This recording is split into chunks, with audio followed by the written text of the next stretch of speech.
Bonjour à tous, bienvenue dans ce webinaire. Je me présente, je m'appelle Flavien Barbet. Je suis membre du service technique de PL System depuis plus de 10 ans déjà, et c'est moi qui vais avoir le plaisir de vous présenter ce webinaire.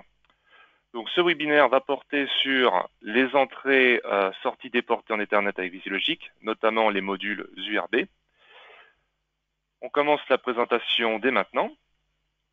Alors, là ici, c'est pour vous resituer le logiciel dans toutes nos gammes. Donc vous avez VisiLogic qui se situe entre U90 Ladder et Unilogic. U90 Ladder permettant la programmation notamment des automates Jazz, qui sont les automates d'entrée de gamme, et Unilogic permet de programmer les automates Unistream, qui sont notre haut de gamme. Donc VisiLogic se situe entre ces deux gammes-là. Alors, concernant les modules d'adaptateur Ethernet, il faut savoir qu'il y en a deux sortes. Deux modules d'Ethernet pour les entrées-sorties déportées, à savoir le URB TCP, donc le module entre guillemets le tout premier qui est sorti et qui peut monter jusqu'à 63 modules d'entrée-sortie annexes, et le tout nouveau URB TCP2 qui lui est plus petit, plus compact, et qui permet d'avoir jusqu'à 6 modules, donc moins de modules, donc idéal pour les configurations plus compactes. En ce qui concerne le principe de communication entre l'automate Vision et le module URB TCP, en fait, il faut savoir que ça va se passer avec une communication en Modbus TCP. C'est-à-dire qu'il va y avoir un travail à faire au niveau du programme automate du V570, enfin de l'automate Vision même en général, pour pouvoir communiquer avec l'URB TCP. Alors, on va voir que dans le programme, il n'y aura que deux requêtes Modbus à mettre en place pour obtenir la quasi-totalité des informations de l'URB. Une requête de lecture pour les entrées et une requête d'écriture pour les sorties. Pour nous aider, on va voir également que nous avons à disposition pour les URB un logiciel utilitaire annexe qui va nous permettre d'aider un petit peu la configuration et la programmation pour la communication de l'URB. Alors ce logiciel qui se nomme URB Remote IO Configurator se trouve directement dans VisiLogic, vous n'avez pas à l'installer au préalable. Ce qu'il faut savoir, c'est qu'il y a trois fonctionnalités qui viennent avec ce logiciel-là. Premièrement, ça vous sert à paramétrer les modules, c'est-à-dire que pour tout ce qui est par exemple configuration des entrées ou scénario lorsque par exemple l'URB ne détecte plus la communication pour par exemple couper les sorties lorsqu'il y a une coupure de la communication, à ce moment-là, vous pouvez précharger ces informations-là directement avec ce logiciel, on verra comment. Avec ce logiciel, vous allez aussi pouvoir faire l'export de fichiers que vous allez pouvoir importer dans VisiLogic afin de faciliter les échanges Modbus. Et vous avez aussi également toutes les informations qui vous permettront de renseigner les blocs Modbus pour pouvoir faire en sorte que la communication soit établie. Alors oui, une petite chose aussi, si jamais vous avez des questions tout au long de cette présentation, n'hésitez pas à la poser tout au long. J'y reviendrai à la fin de ma présentation. Concernant cette présentation, elle va démarrer dès maintenant avec le matériel. Donc ce que je vais faire dès à présent, c'est que je vais changer de caméra source. Donc là, vous allez pouvoir voir le matériel en question. Là, décidément, on a un beau soleil. Tout à l'heure, j'avais pas ce cas de figure. Alors, ne bougez pas, je vais essayer de lutter contre le contre-jour. Voilà. Donc, vous pouvez observer sur la gauche le module URB TCP, donc premier du nom, celui qui peut accueillir jusqu'à 63 modules. Et sur la droite, un V570. Les deux sont en liaison. Alors, j'ai injecté au préalable un programme automate qui établit la communication. Donc là, la communication est établie. Sur l'URB TCP que vous voyez, il y a une carte d'entrée, c'est la carte avec le petit bandeau bleu en haut, et une carte de sortie, c'est la carte avec le petit bandeau orange en haut. Donc tout est accablé et tout est prêt à l'emploi. Alors vous pouvez voir également que sur l'URB, point de vue physique, vous avez des petites LED qui se trouvent sur le côté, là, ici, là. Alors quand tout marche, tout est vert, et si jamais on s'amuse à, par exemple, débrancher l'automate, vous pouvez vous apercevoir qu'à ce moment-là, le jeu de couleurs change complètement. Donc Donc là, vous avez une configuration où là, il n'y a plus du tout de communication avec l'automate. Je rebranche et au bout d'un petit moment, à ce moment-là, les LED repassent tout en verte pour vous dire que la communication est établie. Alors au niveau du câblage, donc vous pouvez voir, vous pouvez entreapercevoir en tout cas des fils noirs et rouges qui sont en fait l'alimentation du module URB, et les fils bleus en fait permettent simplement d'avoir un test d'entrée et de sortie. En effet, là j'ai directement câblé la toute dernière sortie à la toute première entrée. Donc là vous pouvez voir par exemple que lorsque j'active certaines sorties, vous avez des LED qui s'allument, et la toute dernière est en fait reliée à la toute première entrée. Donc là vous pouvez voir, ça passe bien en vert. Alors, comment fait-on pour arriver à ce résultat? Je vais lancer le logiciel VisiLogic et je vais vous montrer pas à pas la programmation pour obtenir ce résultat.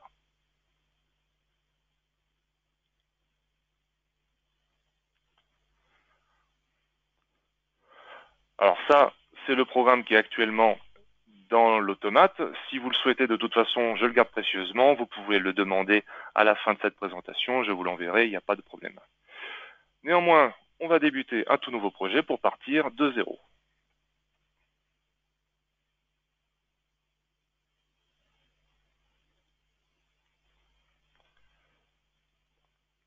Alors, lorsqu'on débute un nouveau projet avec le logiciel VisiLogic, on va avoir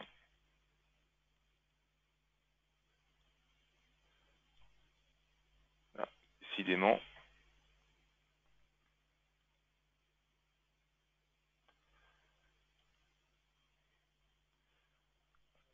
j'ai l'impression que j'ai un petit souci technique. Évidemment, ce sont les aléas du direct. Voilà, ça c'est revenu. Donc, je disais, lorsque l'on débute un nouveau projet, donc là ici par exemple, je suis avec un V570, donc c'est l'idéal. Vous pouvez vous apercevoir qu'avec la version qui supporte la présentation que je suis en train de montrer, qui est de la 9.8.90, disponible sur notre site internet, vous avez, concernant les URB, un petit raccourci du fameux logiciel utilitaire que j'ai évoqué tout à l'heure, mais on va voir qu'on a un raccourci aussi également un petit peu plus loin. Et je vais me servir de ce raccourci-là. Alors, je déclare simplement mon V570. Concernant mes modules URB, je verrai un petit peu plus tard. Alors, pour cette présentation, je vais me contenter de la partie ladder, parce que la partie HM prendrait, à mon avis, un petit peu trop de temps. Je vais attaquer le vif du sujet directement dans la main routine. Alors, première chose, comme je l'ai dit tout à l'heure, l'URB, ça va être de la communication Ethernet Modbus.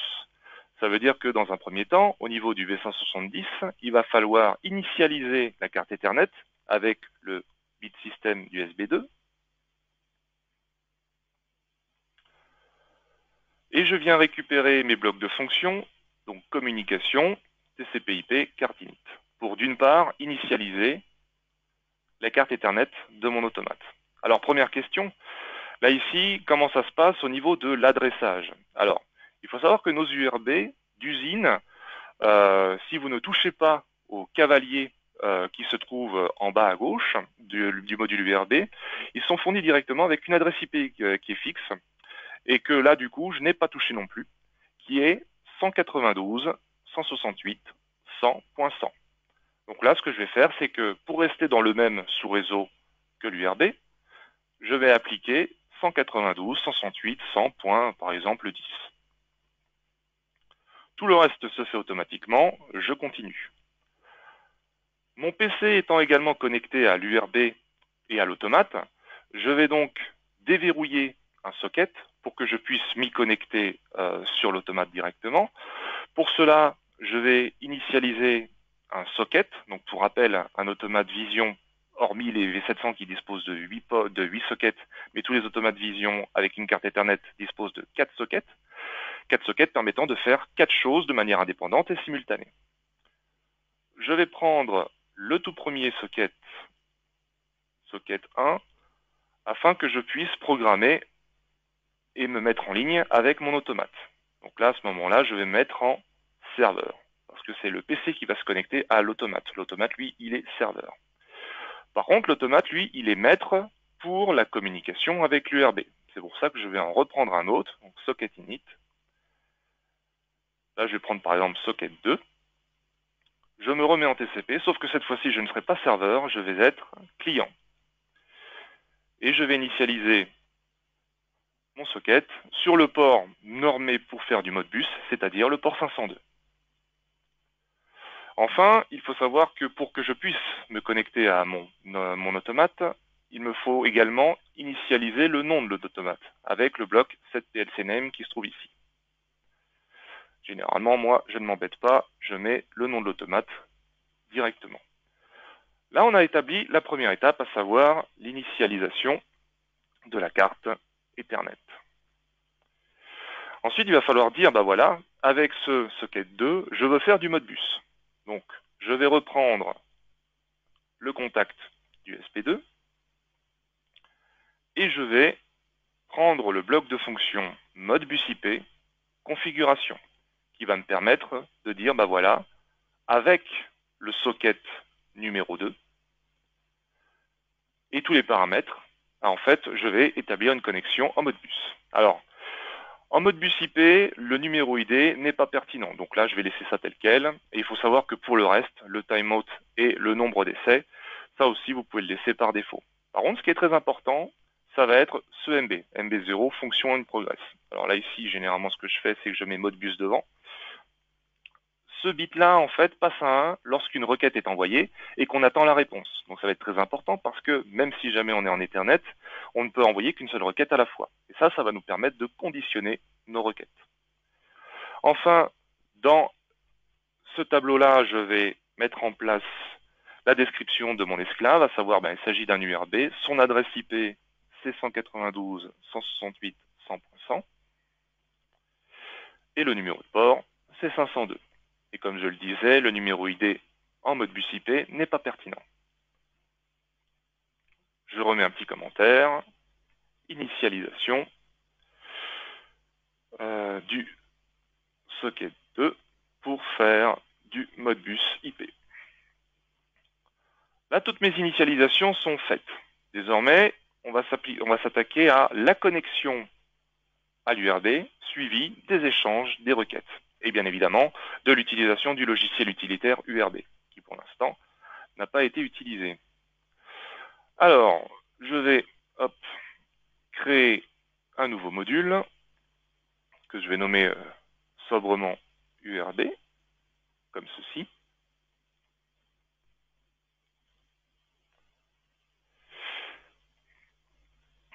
Là, si vous êtes coutumier de nos exemples, généralement, vous avez toujours un appel de sous-routine dans la main routine. Et ici, je vais pouvoir écrire tout ce que j'ai besoin de faire. Alors, la toute première chose, avant même de faire quoi que ce soit, ça va être la connexion. En effet, on est en TCP, donc l'automate va devoir établir une connexion TCP à l'URB. Pour rappel, j'utilise le socket numéro 2, et il se trouve que je dispose d'outils système pour savoir si je suis connecté ou pas. Donc là, je vais écrire la chose suivante. Si je ne suis pas connecté, alors je vais essayer de me connecter toutes les secondes. Je prends pour cela un contact normalement fermé. Comme je ne connais pas par cœur le bit système en question, mais par contre je sais que dans sa description il y a le mot connect, je tape simplement connect, et même si jamais les descriptions sont en anglais, ici je trouve Ethernet socket 2 connecté. Donc là, concrètement, ça veut dire, si je ne suis pas connecté avec le socket 2, à ce moment-là, je prends un contact front montant d'USB 3, qui est le pulse d'une seconde, et ce que je vais faire, c'est que je vais me connecter avec le bloc TCP/IP Connect. Donc l'objectif, c'est de reprendre le socket attribué pour l'URB, donc c'est le socket 2. Son adresse IP, comme je l'ai dit tout à l'heure, elle est toujours par défaut d'usine, c'est donc 192.168.100.100. Et le numéro de port, comme on fait du Modbus, ça reste 502. Donc voilà la toute première étape.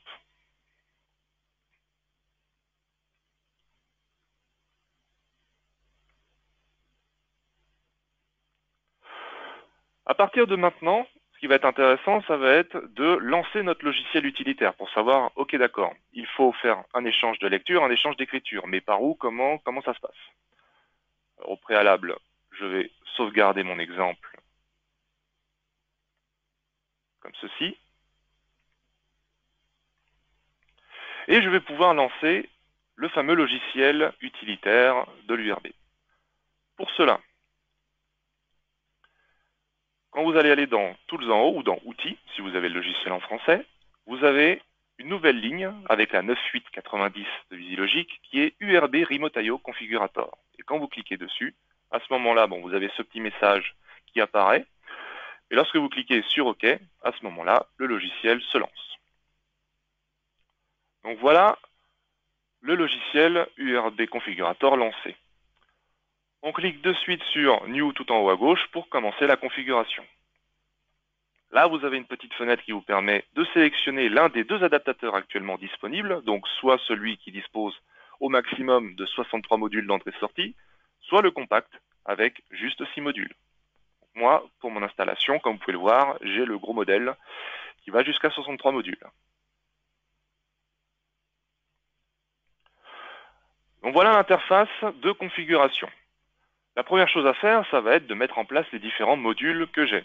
Comme je l'ai dit tout à l'heure, je dispose d'une carte de 8 entrées et une carte de 8 sorties. Je vais donc prendre sur la droite dans Toolbox mes fameux modules dans l'ordre d'installation, à savoir l'URD 0800. Donc il suffit de double-cliquer et ça se lance. Et juste en dessous, le URD 8CH. Voilà, ma configuration est faite. Vous pouvez voir qu'en bas à droite, une fenêtre de propriété s'adapte en fonction de là où vous cliquez. Donc par exemple pour l'URB ici, vous pouvez savoir et surtout fixer le timeout de communication qui permet par exemple au niveau des sorties d'enclencher un scénario. Donc par défaut, en fait, les sorties se coupent lorsqu'il n'y a plus de communication en TCP, ce qui est normalement l'application type de tout besoin client. Et alors, en ce qui concerne les entrées tutoriels, la seule chose que vous pouvez faire, c'est ici fixer un filtre jusqu'à 10 millisecondes. Mais il est plus intéressant, par exemple, d'aller dans ces propriétés lorsque, admettons, vous avez un module d'entrée thermocouple, par exemple, ou PT100. À ce moment-là, vous avez plusieurs types de sondes que vous pouvez câbler sur ces modules. Et là, il est très important de déclarer les bonnes sondes et surtout après, d'envoyer cette configuration à l'URB.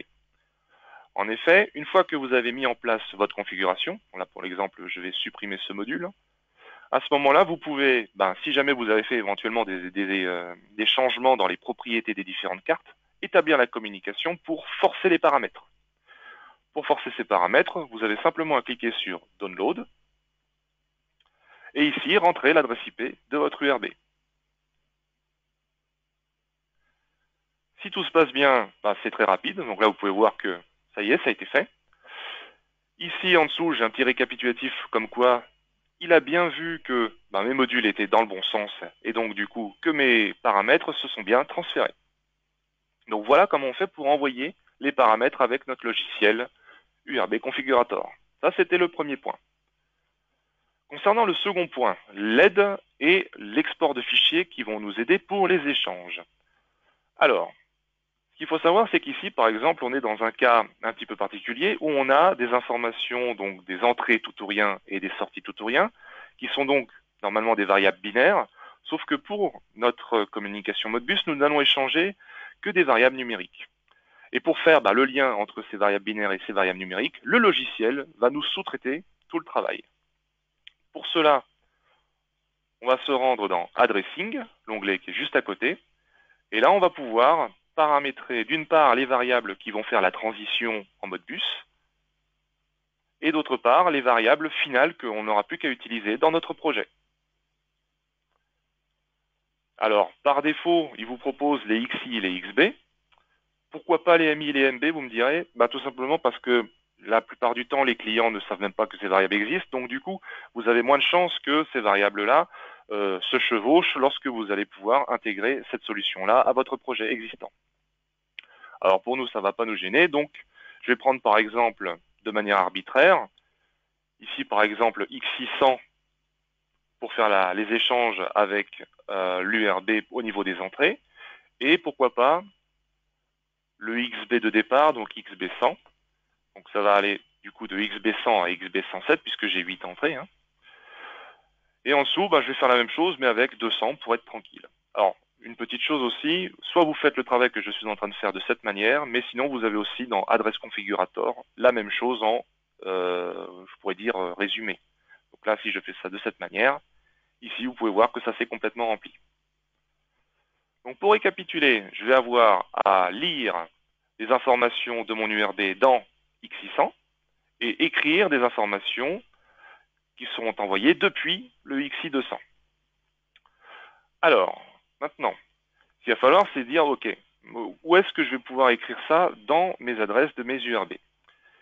Eh bien, lorsque vous regardez l'onglet Configuration, là, vous avez une information qui se trouve ici, là, en bas à droite, qui va vous indiquer l'adresse des registres pour aller lire vos entrées, donc c'est le registre 0, et l'adresse des registres pour aller écrire vos sorties. Là, ici, c'est l'adresse 2048, soit 800 en hexa. Avec tout ça, je vais pouvoir aussi également faire mon export de configuration avec mes X600 et XI200 de la manière suivante, en cliquant sur ce bouton Export Struct.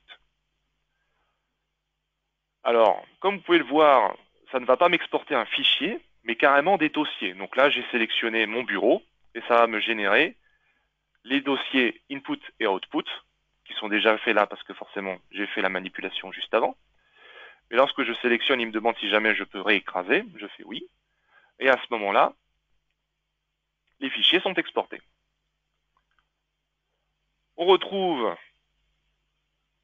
ces dossiers sur mon bureau et je n'ai plus qu'à les utiliser dans mon logiciel. Alors, je vais les utiliser avec un bloc de fonctions dédié à cela que vous allez trouver dans Vector, Struct. Alors, il va y avoir un bloc de structure pour les entrées et un bloc de structure pour les sorties. Il m'en faudra deux. Je n'ai pas besoin de me préoccuper de ce qu'il y a à l'écran. Tout ce que je vais faire, c'est que je vais cliquer sur Importation en bas à gauche. Je vais chercher dans un premier temps les entrées. Et là, à ce moment-là, vous pouvez voir que ça a directement pris le X600 qui est là et le XB100 qui est ici. Alors, comme vous pouvez le voir ici, mon bouton OK est toujours grisé et quand je clique sur Compile, ça me met une petite erreur parce que là, manifestement, il y a une petite coquille encore dans ce logiciel. C'est que ici, le petit 1 ici doit apparaître. Donc si jamais, comme moi, vous avez eu la petite erreur, à ce moment-là, vous changez simplement la longueur et puis vous revenez en arrière et à ce moment-là, vous allez pouvoir faire compiler et faire OK. Je refais ce travail dans Vector Struct, Import. Je vais ici dans Output pour finir. Et là, je retrouve le même phénomène. Donc, toujours pareil, je mets 7, je valide, je remets 8, je fais compiler et je fais OK. Alors, vous avez peut-être pu vous apercevoir éventuellement que lorsque les fichiers ont été importés, en plus de tout faire soi-même, on a également des commentaires qui se sont mis tout seuls, qui vous permettront directement d'identifier vos entrées et également vos sorties. Donc là, ici, vous avez les 7 entrées et les 7 sorties qui n'ont plus qu'à être utilisées dans votre projet. Donc là, de ce côté-là, vous êtes tranquille. Là, on a les échanges. On va appeler ça. On peut appeler ça une décomposition des variables et puis une recomposition, comme c'est un petit peu long, on va dire adaptation des variables. Voilà. Sauf que pour l'instant, on n'a pas encore fait de Modbus. Ça, c'est l'étape finale que je vais vous montrer maintenant. Maintenant qu'on a d'une part, on sait ce que l'on doit écrire et lire et que le logiciel nous indique les adresses qui se trouvent ici, on n'a plus qu'à écrire tout ça de manière optimisée, c'est-à-dire le plus rapidement possible. Voici une écriture que je vous propose.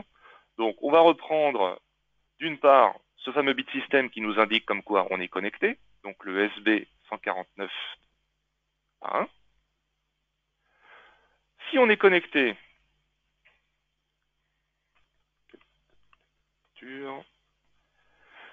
et qu'on n'est pas en train de faire du Modbus. Donc ça, c'est une information qui est notre fameux MB0, fonction en cours. Donc là, j'utilise le contact du MB0. Et là, je vais créer à la volée une variable qui va s'alterner pour faire à la fois, d'une part, la lecture, puis ensuite, sur l'autre état, l'écriture. Donc là, je vais créer une variable à la volée grâce à ce bouton.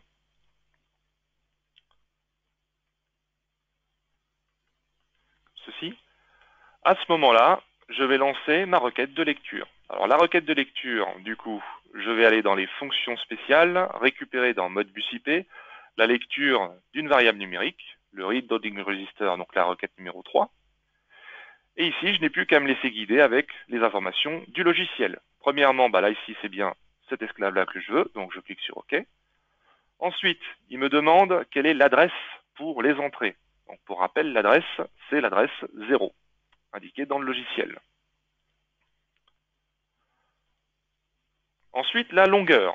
Là aussi, pareil, en fonction de ma configuration, c'est le logiciel qui me l'indique. Ici, vous avez ici 1. Donc là, ici, je vais avoir une longueur de 1.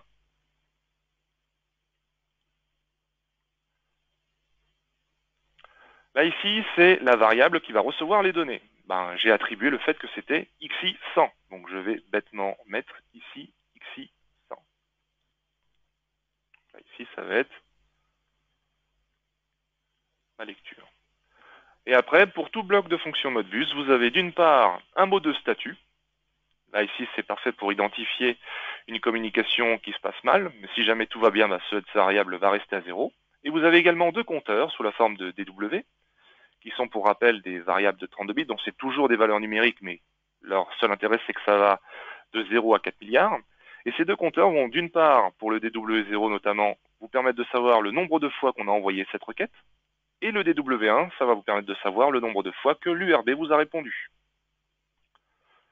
Une fois que j'ai fait tout ça, je vais pouvoir lancer l'alternance. Alors, soit vous pouvez faire une bobine de 7, ou alors, pour ne pas vous embêter, vous prenez une bobine toggle. Ce sera l'occasion de l'utiliser, celle-là, comme ceci. Et là, j'ai ma requête de lecture qui est finalisée. Pour ma requête d'écriture, je ne vais pas m'embêter. Je sélectionne la ligne, puis j'appuie sur la touche majuscule, je sélectionne le commentaire. Un petit coup de copier-coller, un petit clic gauche. Je change quelques textes. Je change le symbole de mon contact ici. Et j'ai plus qu'à prendre mon bloc de fonction Modbus écriture et le tour est joué. Donc je vais dans Modbus IP. Je prends Preset Holding Register, la requête numéro 16. Et là encore, je me laisse guider par le logiciel. Donc c'est bien l'URB que j'attaque. Pour rappel, l'adresse, c'était en configuration 2048, soit 800 en hexa, mais je vais rester en décimale, 2048. Là, ici, quelle est la variable que je souhaite écrire? Eh bien, pour rappel, on a attribué le XI200, donc je vais rester avec mon XI200. Et la longueur, là encore, le logiciel me l'indique, j'ai une longueur de 1. Toujours pareil, là, pour ce bloc de fonctions, j'ai besoin de 3 autres variables pour les statistiques. Donc, je prends des nouvelles variables à la volée, comme ceci, et voilà. Maintenant que j'ai fait tout ça, je vais transférer mon programme dans l'automate et on va voir si ça fonctionne. Donc pour cela, je vais déjà dans un premier temps sauvegarder puis m'assurer des paramètres de communication. Donc pour rappel, en Ethernet, on est en TCP/IP call. Et là actuellement, comme je vous ai démontré ni plus ni moins que l'exemple que j'avais fait précédemment, je n'ai pas besoin de manipuler mon automate car tous ces paramètres sont déjà dedans. Je clique sur Get OPLC Information pour m'assurer que c'est bon. Et dès à présent, je peux faire connexion Stop Download Reset.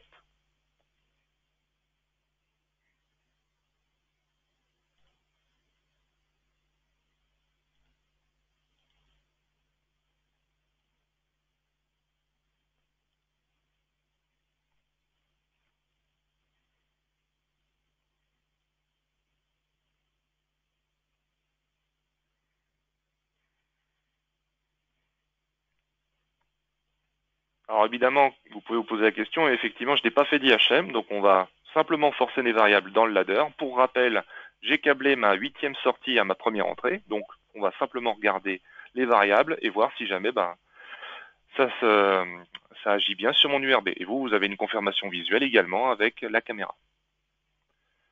Je me mets en ligne. Alors évidemment, hop, ici, il faut savoir que j'ai un vieux coucou, mais rassurez-vous,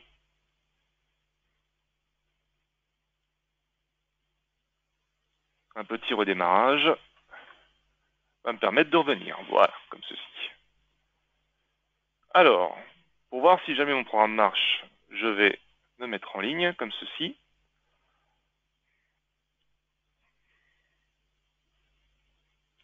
Alors, on peut constater que, là ici, comme vous pouvez le voir, les compteurs s'affolent, donc là c'est bon signe.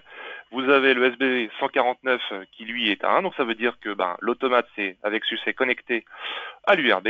Et là, vous avez une alternance avec les deux requêtes de la manière la plus rapide qui soit. En effet, là, on est simplement limité par le fait que le MB0, on attend qu'il se repasse à 0. Donc du coup, en fait, dès que l'on peut faire une requête Modbus, on va la faire. Et comme on a une alternance, eh bien, on est le plus réactif possible. C'est pour ça qu'ici, là, vous avez vos compteurs qui s'incrémentent très rapidement. Maintenant, pour voir si jamais ça fonctionne véritablement, jetez un petit coup d'œil à la caméra. Je vais forcer la toute dernière sortie, donc XB 207, comme ceci. Hop. Donc là, vous pouvez voir que la petite LED verte s'est bien activée. Et en toute logique, si vous voyez, vous avez également une autre LED verte, celle qui est pour la toute première carte, la toute première entrée. Et là, je peux voir que mon information, ici, revient bien dans le XB 100, qui correspond à ma toute première entrée de ma première carte. Voilà. Alors, maintenant que l'on a terminé la présentation, je vais passer à la lecture de vos questions, s'il y en a.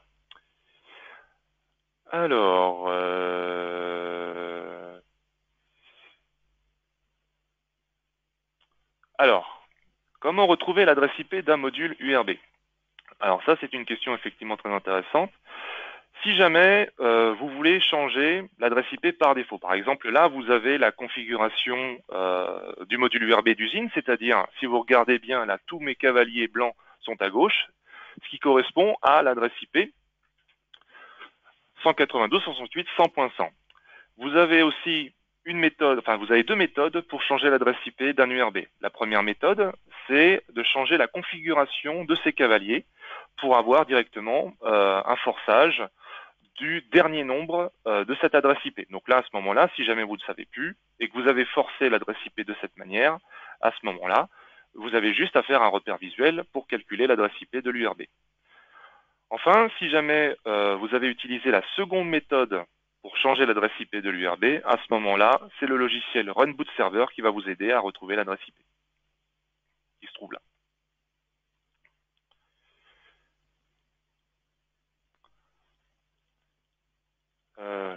Est-ce qu'il y a une autre question?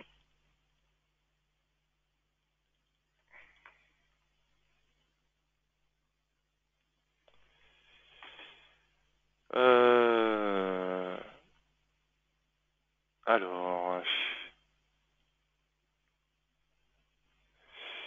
oula.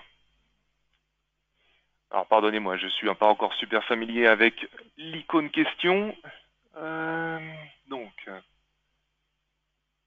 euh, euh, alors, peut-on utiliser plusieurs URB avec un seul automate? Alors, pour avoir essayé, ça ne se passe pas bien du tout. Donc non, la réponse est non, on ne peut pas utiliser... pardon, c'est plusieurs URB avec un seul automate, excusez-moi. C'est pas plusieurs automates avec un seul URB. Non, on peut effectivement utiliser plusieurs URB avec un seul automate, bien entendu. Là, ici, par exemple, avec un V570, si vous vouliez avoir, par exemple, plusieurs URB en utilisant les autres sockets, il n'y a pas de problème. Même en utilisant plusieurs URB sur un seul et même socket, c'est possible. À ce moment-là, il faudra juste faire attention au fameux timeout qui fait que si jamais le module URB ne reçoit pas une requête dans les temps, après, à ce moment-là, il passe en erreur et il coupe les sorties. Voilà. Ensuite,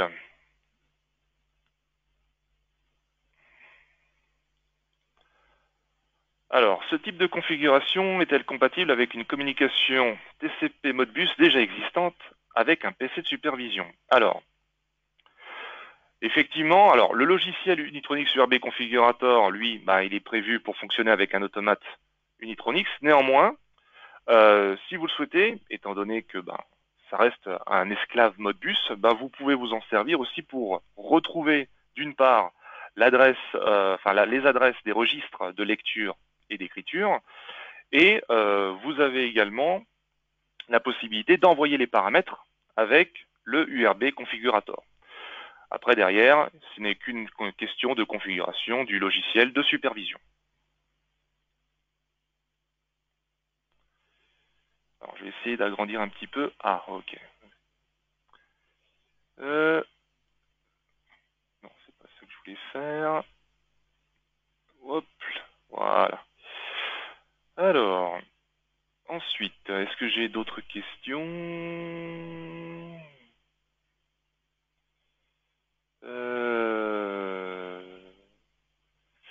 Je crois que c'est tout. Je n'ai pas d'autres questions.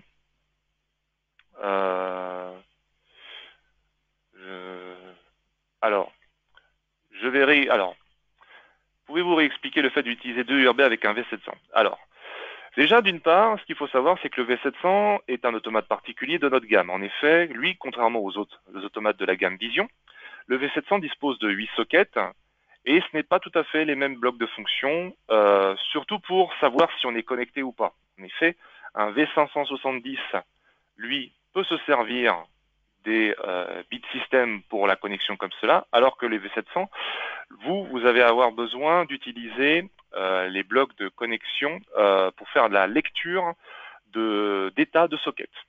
Donc là, ici, on a des exemples de programmation que l'on peut vous envoyer pour cela. Après, derrière, ça va être la seule contrainte. C'est juste le fait de connaître, de savoir si jamais on est connecté ou pas. C'est la seule problématique qu'il peut y avoir, entre un V700 et un V570. En ce qui concerne le fait d'utiliser deux URB, étant donné que le V700 dispose de 8 sockets, on peut très bien imaginer un socket par URB, et là vous aurez exactement la même réactivité pour les deux sockets. Donc un V700, on peut même imaginer le fait qu'il puisse avoir jusqu'à 8 modules URB sans aucun problème, avec une réactivité maximale.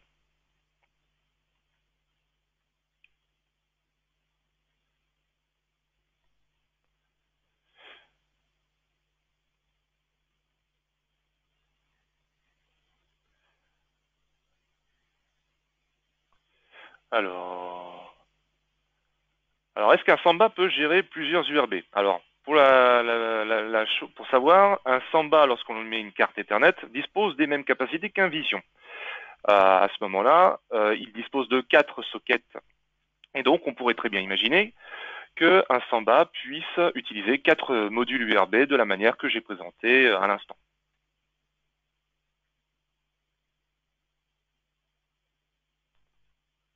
Alors, comment gérer un signal d'entrée et sortie analogique? Alors, effectivement, là, la question peut se poser. On va faire un petit exemple très rapidement. Supposons que lorsque je suis avec ma configuration, ici, je rajoute un module de sortie ou d'entrée analogique. Bon, peu importe, ça va être de toute façon la même chose. On va prendre par exemple un module peut-être que tout le monde a.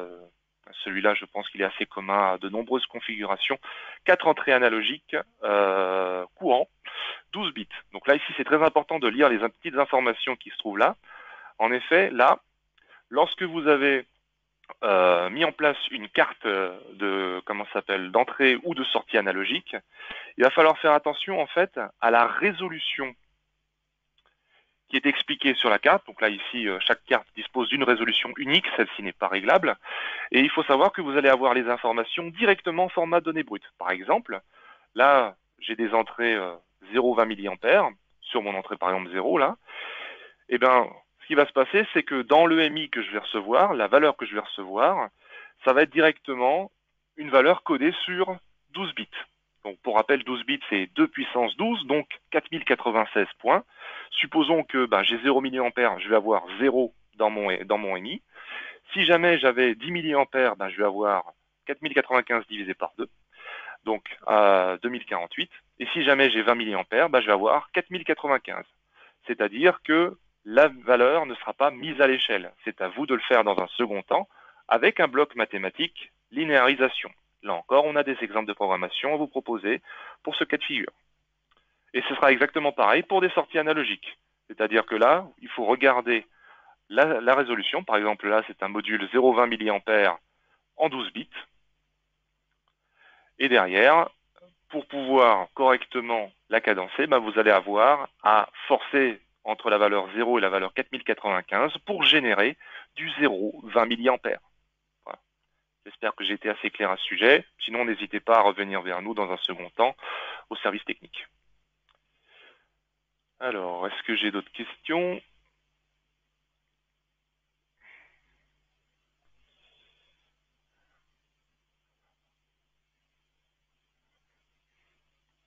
Merci Lionel.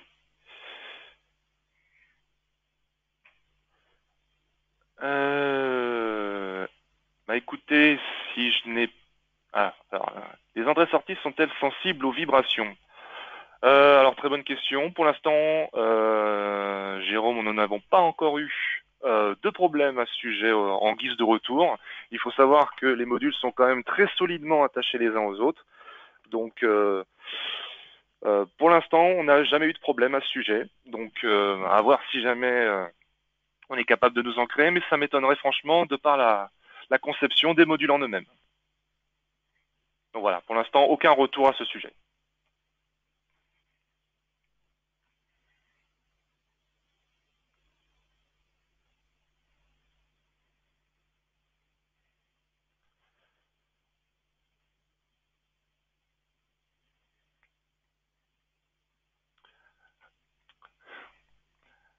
Merci Jérôme, à bientôt, au revoir. Personne n'a d'autres questions?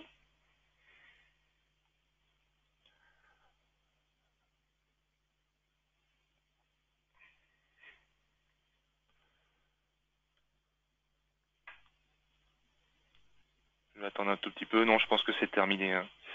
D'accord. Je vous remercie encore beaucoup pour votre attention. Et puis, si jamais je n'ai pas répondu à toutes vos questions, ou si jamais vous en vient d'autres après ce webinaire, n'hésitez pas à revenir vers nous au support technique.